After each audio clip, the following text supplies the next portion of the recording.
Bonjour à tous, c'est Jean-Luc Haut sur sa chaîne YouTube. Aujourd'hui, nous allons expliquer comment le missile ICBM Hwasong 18 de la Corée du Nord peut désormais atteindre le cœur des États-Unis. Le 18 décembre 2023, la Corée du Nord a lancé un message fort avec le troisième lancement de son missile Hwasong 18.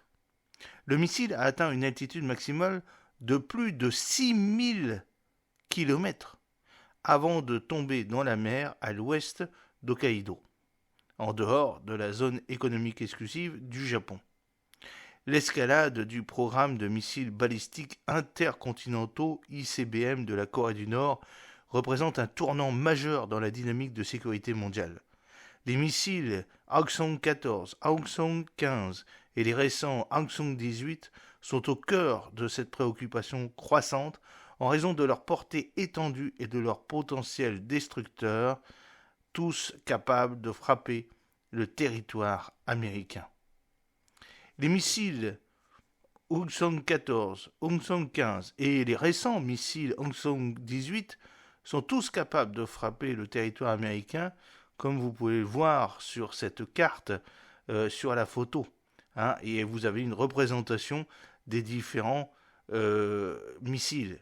On voit une nette amélioration, une nette accélération, modernisation des missiles, puisque le Hansuk 7, qui avait donc un rayon d'action de 1500 km, avec un premier test en 1993, puis le Hwasong 10 avait donc un rayon d'action de 4000 km, avec un premier test en 2016.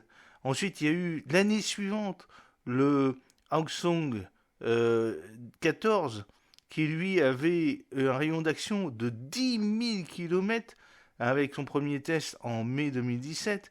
Puis, en novembre 2017, on a eu donc le Hwasong 15, qui était déjà beaucoup plus grand et avec deux moteurs en premier étage, avec donc un rayon d'action de 13 000 km avec son premier test en novembre 2017. Et puis là, en avril 2023 et le 18 décembre 2023, un nouveau test, le Hwasong 18 qui a lui un rayon d'action de 15 000 km. Le 18 décembre, donc je disais, 2023, un missile Hwasong 18 a été lancé pour la troisième fois par la Corée du Nord depuis une zone proche de Pyongyang en direction de la mer le long de la côte du pays. Selon les chefs d'état-major interarmés sud-coréens, le missile a parcouru environ 1000 km. Le ministère japonais de la Défense a indiqué que le vol avait duré 73 minutes, soit presque l'équivalent de 74 minutes d'un vol de missile balistique intercontinental ICB lancé par la Corée du Nord en juillet. Le missile a atteint une altitude maximale de plus de 6000 km avant de tomber dans la mer à l'ouest d'Hokkaido, en dehors de la zone économique exclusive du Japon. Cette histoire nous rappelle le développement incessant des missiles nord-coréens depuis plusieurs années. Cependant, cette menace augmente avec la portée des différents missiles nord-coréens, mais quelles sont les capacités réelles de ces différents missiles capables de frapper en profondeur sur le sol américain? Il y a d'abord le Hwasong 14, ou appelé également KN-20, le premier missile balistique intercontinental mobile de la Corée du Nord. Son premier essai a eu lieu donc le 4 juillet 2017, coïncidant avec le jour de l'indépendance des États-Unis. Ce missile a une portée qui le met potentiellement à la portée de l'Alaska et de Hawaï. Lors de ces tests, le Hwasong 14 a atteint une apogée de 3724,9 km et a parcouru une distance de 998 km dans la mer du Japon. S'il est lancé sur une trajectoire optimisée, sa portée pourrait s'étendre jusqu'à 10 000 km, mettant ainsi à sa portée la côte ouest des États-Unis, Chicago et éventuellement New York, avec toutefois une charge utile réduite pour les missiles nord-coréens. Le Hwasong 15, désigné KN-22 par les États-Unis, constitue une avancée par rapport au Hansung 14. Lancé pour la première fois le 29 novembre 2017, ce missile est beaucoup plus grand et dispose d'un carénage de charge utile plus spacieux, permettant le déploiement de grosses ogives nucléaires ou multiples. Il a été testé à plusieurs reprises, atteignant une apogée de 6000 km et parcourant une distance de 1080 km.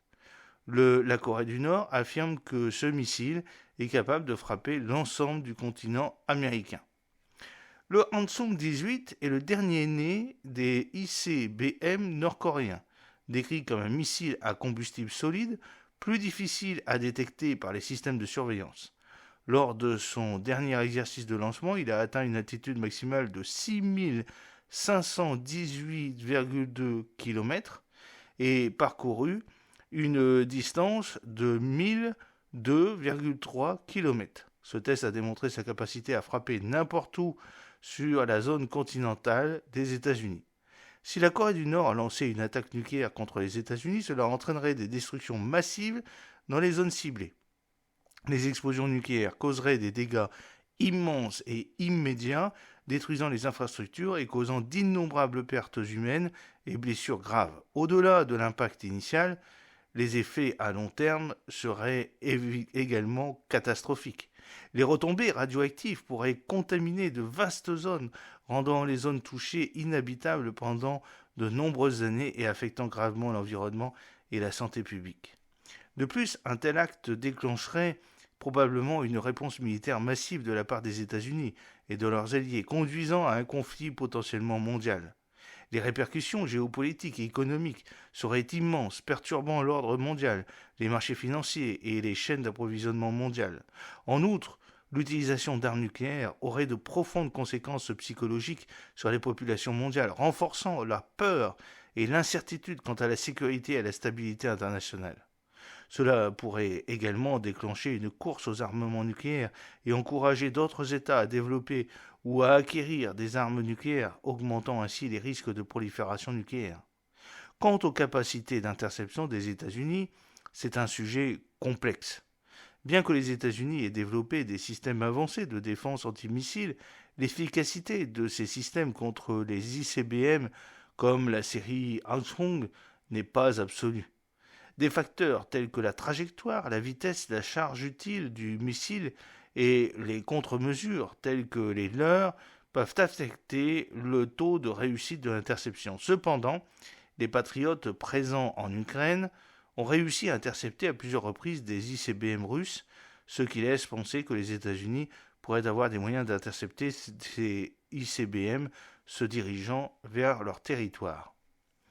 Le développement de ces missiles par la Corée du Nord représente une escalade significative de ses capacités militaires, posant un défi direct à la sécurité et à la stabilité mondiale, notamment en ce qui concerne les États-Unis.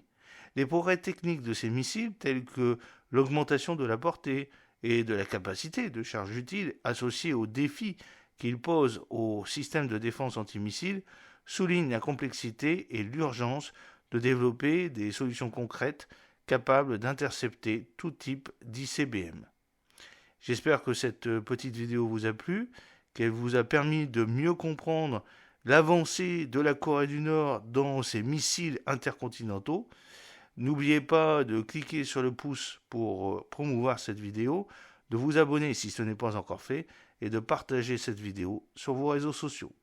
A très bientôt, fidèlement, Jean-Luc Haut.